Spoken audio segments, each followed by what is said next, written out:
ang number 1, 06.7 Energy. Now we are unboxing MX Sweet Coffee. Each box has 10 sachets of low-acid and sugar-free coffee. You can have it hot or cold. Bring it with you anytime, anywhere. Shop at Lazada, Shopee, and in leading drugstores nationwide.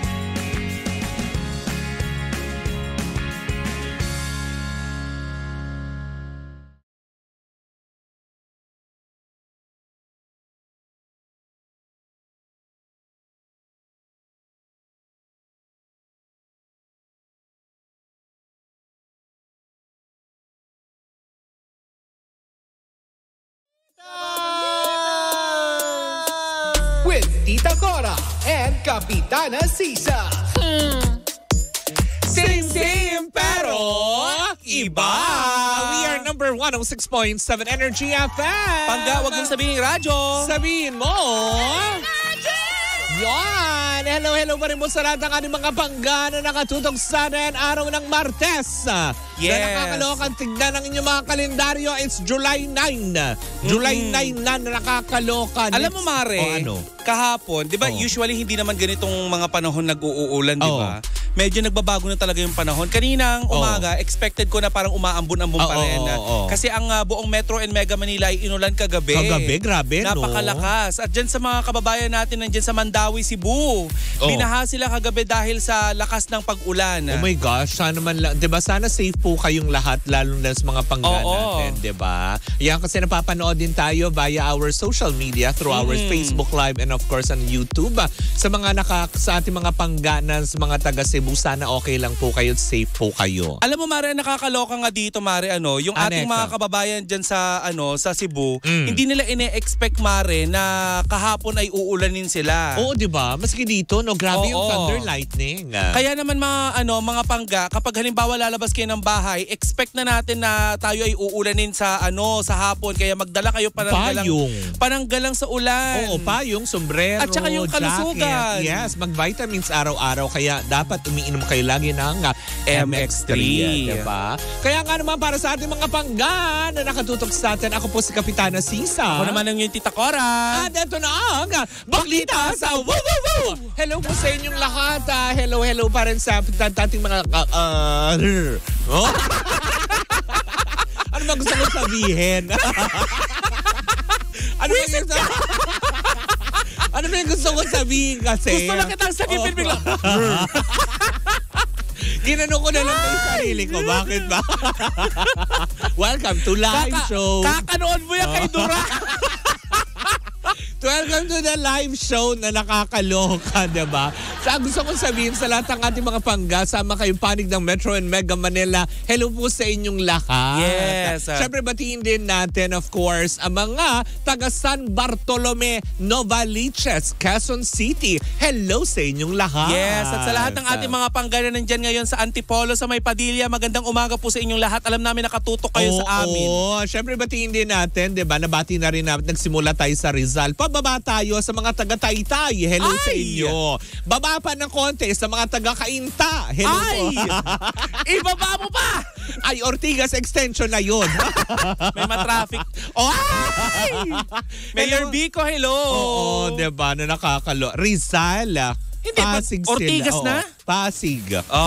Very good. Nandun na si Mayor Bico. Oo, saklaw na niya yun. Pero magugustuhan kayo ni Mayor Bico dahil yung chika mo, Mare, magugustuhan ng aking abogado. Ay, talaga Attorney Adrian Wong. Ayan. Ano chika mo? Naku, eto, Mare. O, diba? Hindi tayo sa gumagawa ng istorya kung hindi nasaksihan din natin ang ito. Alin? Na nakakaloka to Dayos level. Abakalain mo ba naman? Si Yan Lim nga daw ba ngayon? Pinuputakte ng kamalasan. Matapos kasi, diba, ngayon ang kanyang second film ay hindi napapanood sa ilang mga sinihan. Nakakaloka ang kanyang kumantong. O, diba? Hindi napapanood. Tanda tandaan mo, di ba? Nagpunta tayo ng Linggo. Yes. Yan dapat ang papanoorin po Ine-expect namin. natin, Mare, na makakapanood tayo, magsisigawan Correct, tayo. diba? Kagaya Alam mo ng... yun, para magkaroon ng review or Yes. something, ganyan. Kaya lang, imbis na, alam mo yun, yan ang bumantad sa amin ang yung A Quiet Place. Diba? Na kung saan nga naman yung quiet ay naging, alam mo yun, disaster. Oo. Hindi na tayo nakapanood ng kumangkong. Kumanton. Ano, Josh Mojica? Hoy, ano yun? Kumangkong Hindi chips. sila kakangkong. Diba? Ay! Hindi ka mag-aano. Correct, diba? Kuya, akyat ka sa third floor. Naka-ere lang ako. Yan. Tama. Ayun na yung yung pinadalang kumandong. Diba? Ay! Ito yung kakandungan. Charot. Ay, hindi mo kakandungan. So bakit nga nawala sa mga Yun nga sinihan? daw, Mare, diba? Ating inurirat naman din. Kasi nga, diba, to be honest talaga, willing talaga kami na panoorin ito para mabigyan kayo ng magandang review about dun sa kumantong na ito. Lalo pat, diba, ito ay Pinag-uusapan niyo? tradisyon ng Thailand, diba, na gusto natin mabigyan ng, alam mo yun, basihan yung ating mga magiging reaksyon. Pero, imbis na tayo ay matuwa, tayo ay nalungkot sa pagkakataong ito dahil ultimo yung mismong taga Robinson's Magnolia na papangalanan ko na. Diba? Hindi, papangalanan ko na. Oo. Diyan sa may Robinson's Magnolia, tinanong natin yung movie ticket doon, diba? Yung ate, bakit walang Tagalog? Sabi niya, ay hindi kasi kami pa nare-releasean ng kung ano. Ha? July 3 pa ni-release yung pelikula? Bakit parang wali? Or hindi natin alam kasi 6 days pa lang ngayon, Mare, July 9 pa lang ngayon, diba? Na kumbaga parang sa 6 days na yun, third day ba? Kasi wala na naman bang nanonood? Kaya tinanggal na naman ba nila? Or talagang wala pa, diba? Hindi yan nalalayo, Mare, dun sa movie ng nakaraan na Na Playtime. Hindi lang yon. Ano? May isa pang movie na gusto kong ipapanood sa nanay ko dyan sa may Walter Mart naman sa may Santa Maria. Diba? Tinanggal din yung movie. Kasi nga naman, may mga, Mare, may mga kumakalat na screenshots ng naturang pelikula. Yung seats na na available. Correct. Dalawa lang yung nanunood. Bakla. Diba? Yung mga tipong yung mga square na gano'n. So sabi ng ilan tuloy, paano kikita yung pelikula kung gano'n na hindi pala kinikater sa iba ding sinihan? Aware ba dito ang Viva na parang tipong wala kayo sa ganitong sinihan to think running for first week kayo? Diba? Na dapat yun yung closely monitoring na kinalulungkot naman din ng ilan sa mga sa industriya, lalong-lalo na yung director ng Playtime na si Direk Mark Reyes, diba? Na sinabi nga niya na sana daw maibalik yung ugali ng mga Pinoy na suportahan yung mga local films. Correct. Hindi dahil sa kung anong problema. Kasi dito nalulungkot si Direk Mark. Diba? Na sinabi nga niya mismo, naramdaman nila sa Playtime yun eh. Yung tipong kung ano yung personal na issue ng artista, nadadamay yung proyekto nila na sana hindi maging ganun ang kultura. Kasi ngayon... di ba nga naniwagan nga itong si Cindy Miranda noong nakaraan. Na wag idamay. Diba? Pero mukha yatang dito papunta yan eh. Diba? Kasi maski tayo nagulat nga din tayo eh. Papanoorin natin. Wala pala siya doon. Diba? Nandun pa rin yung mga cartoons sa kasabayan ng unang pelikula nila. Ngayong pangalawang pelikula na nandun pa rin yung cartoons na yun. Diba? Na nakakaloka. And running for... Naloka ko doon sa cartoons. Animated naman. Ang lakas makalumang tao. Cartoons. Hindi. Panahon ng Papay the Seller man. Diba? Hindi totoo naman na nakakalungkot isipin na yung epekto pa rin para kay Sian din nagtutuloy-tuloy. Na yung tipong yung canceled culture na ginagawa sa kanya ng mga tao, buhat ng siya ay kuda ng kuda tungkol nga dun sa breakup nila. Sulak ng sulak. Kasi diba, kung titignan mo, ngayon, sa aspeto na to, pangalawang project mo na, mukhang, alam mo yon, lalangawi na naman. Samantala, si Kim, patuloy ang usbong ng karera. Diba? Nasa ibang bansa, nagpo-promote ng kung anong show, kung ano-anong blessings sa dumadating, endorsement. Pero parang ito, nakakancel. Feeling ko, Mare, kikita yan, Mare, kapag nilagay na yan sa Netflix. Siguro, 'di ba? Para makabawi man lang doon. Pero kung sa ganito mga sinihan man lang, pero sana 'di ba, sa pamunuan din ng Viva, i-check niyo po kasi talagang baka naman din yung ibang mga sinihan, bakit nga ba wala doon yung kumantong? May mungkahi nga, Mare, ang isang columnist sa loob ng Oy, kapag nahuli kayo dyan nagkakandungan, day, talaga. Bawal. Sa admin office kayo ng mall talaga. Hindi lang, diretso kayo presinto. Huwag kayo dyan kumangkong. Ihimas kayo ng rehasa. Sabay kakanta ng Pearly Shell from the cinema. Binuklat yung atolya. Yung pearly shell. Hindi, totoo naman. Alam mo, Marik, nakita ko nga yung mga kumakalat nga na mga square-square kung saan yung seats yung na. seats, diba? Pwede ka pa maglaro ng tic-tac-toe sa dami Correct, ng diba, na available. Nakakalungkot kasi diba sa ganung aspeto para lang sirain or sa ganitong tama naman din yung panawagan ni Direk Mark Reyes, diba? Wag natin ihalo yung personal na galit doon sa artista sa proyektong ginagawa. Eto, Mari, meron akong narinig. May ginagawa yata ang Viva. Kasi ang Viva may mga di ba? May mga restaurant silang partner.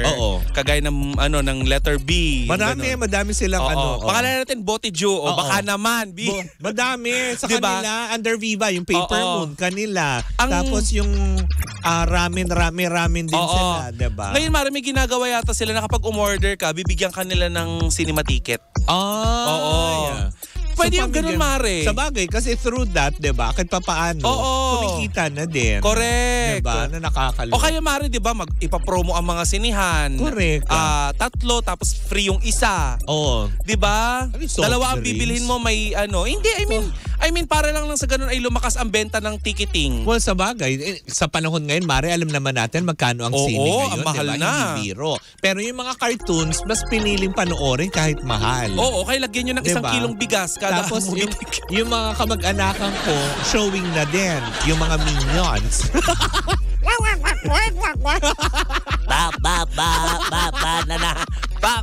Yung mga kamag-anakan ko Minions, diba? So tataubin na naman ang ilang mga pelikula.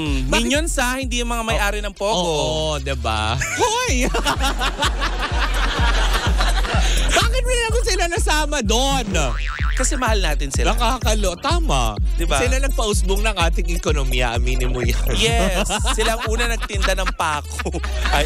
Hindi magagawa ang iyong mga tahanan kung wala mga hardware na mga inchik na yan. Yes. Diba? Sa kayo kukuha ng pako na mura. Diba? Sa kanila. Diba? Di sana Saka bibili ng murang yero. Sa mga inchik din.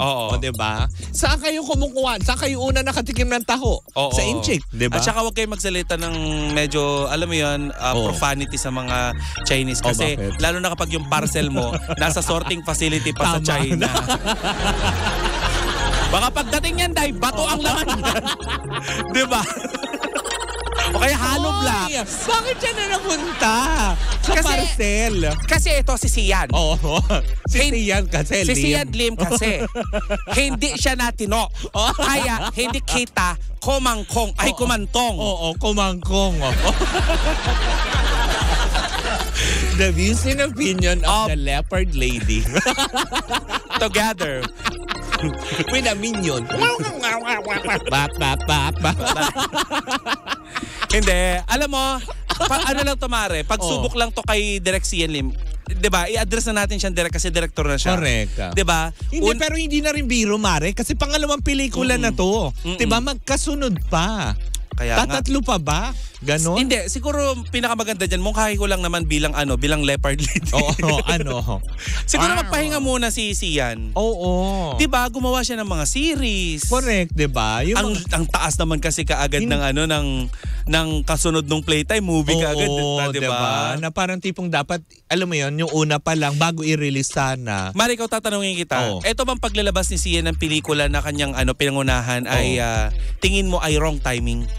I guess siguro, kung tatanungin ako, hindi naman siya, there's no such thing as wrong timing. Siguro lang talaga, English na naman si bakla. May mga tao kasi talaga, alam mo yun, through social media, ang hirap kasi ngayon talaga, totoo naman, aminin natin, ang lakas ng cancel culture. Yes. Diba? Na parang tipong, lahat pag sinabi sa social media, cancel ka kaagad, kahit sino ka pang kagalingan na tipong, diba? Na tipong hindi mo na rin alam saan mo ilulugar eh. Kaya mga artista ngayon, medyo, ingat na ingat sa social media dahil, alam mo yun, may proyekto, hindi nila tatangkilikin. For example na lang ito, very good example kay Sian Lim, diba? Nung matapos niya, nakakala niya makakabuti yung tip. Kasi diba, alam naman natin bakit nga ba na-brought up yung breakup nila ni Kim Chu? Kasi for the publicity ng Playtime, para umingay nga naman, supportahan. But ang nangyari, kabaliktaran. Correct. Diba? So ngayon, dahil nga kasabay din ito, inilantad din niya yung kanyang jowa na si Irish Lee, diba, na parang feeling niya, sige, it's about time.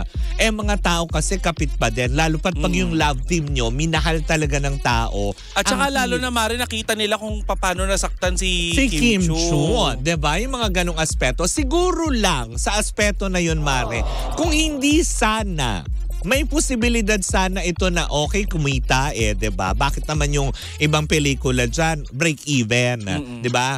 Na kahit tinanggal pa sa ibang sinihan, pero nag-break even naman, kuha yung capital. Siguro lang, kung hindi lang sana nagamit yung Kim Chu issue na to, posible kasi na mapagbigyan, tangkilikin. Kaya lang kasi, diba, tapos magkasunod na back to back. I think dun sa part naman siguro nung management, sana nakita nila yon na, oy wait, i-delay muna natin to. Gumawa tayo ng ganito. Walang ganong taktika, diba? Nasa nagulat marketing. nga lang ako, Mari, ang bilis ng promotion nila. Diba? Kasi diba? wala pang ilang linggo ang Playtime, diba? Parang wala pa yata 1 month. Tapos nagpo-promote na ng kumantong ito kasi ilalabas na. Na nakakasad lang kasi yung mga artista na involved doon, alam mo yun, maski sila nakaka-cancel culture na wala silang kinalaman. Nakakaloka kasi may mga bata pa. Diba? Na nakakasad lang. Kaya siguro, diba, bigyan naman po natin kasi hindi lang naman po kay, sabihin na nga natin, sige, oo, yung galit nyo kay Sia na ilabas nyo na, na ipadaman nyo na. Pero at the end of the day, sino po ba yung mas natalo dito? Yung pelikulang Pilipino din, yung industriya, diba? Yes. Kasi mas ginugusto natin tangkilikin yung mga foreign films kumpara sa sariling atin. At saka yung mga yung ibang columnist na nagsasabi na na tangkilikin natin ang sariling atin, tangkilikin natin ang pelikulang Pilipino, tapos hindi niya naman minsan nasisiraan din ng iba, 'di ba, ng ibang mga kapatid natin sa industriya ng pamamahayag yung mga pelikula. Correct. Sila din ang pumapatay ng industriya ng pelikulang Pilipino. Correct, 'di ba? Na nakakaloka. Kaya, 'di ba? Kaya doon naman sa mga tao, huwag po natin idamay kasi it's a great film lang. It's a good film, I think, na na-curious akong panoorin. Pero yun nga, yung panawagan pa rin natin sa Viva Management, diba? Paki-check naman po sa ibang mga sinihan. Yes. Kasi may mga tao siguro gusto rin manood. Kaya lang kung ilang piling-piling sinihan din yan, paano kikita yung pelikula? Diba? Hindi, yung pag manonood kami ng sine, wala na nga doon yung pelikula. Sasabi pa, shh, doon, na itapon na yung basura. Oo, kaya tuloy sabi ng ibang mga netizen, naku, ano kung si Sian kinangkong ng kamalasan. O, diba? Bawal. Ay! Sana ako din. Pagkakangkungin ka nga naman talaga ng kamalasan. 2 months na lang. Na nakakaloka. Pero hindi, di ba? Yun lang curious talaga din kami. Kung meron naman din available na mga ganyan, papanoorin pa rin po namin yan ni Tita Cora. At saka paying kami Oo, sorry, di ba? Huwag kayong ano-ano dyan. Ay, kumangkong. Oo. Kumansong. TH, di ba? Song. Kumansong. Song. Kumantong. Hanggang sa maiba yung letra niyan. Sabi sa'yo. Kumansong. Ikaw ang makakangkong.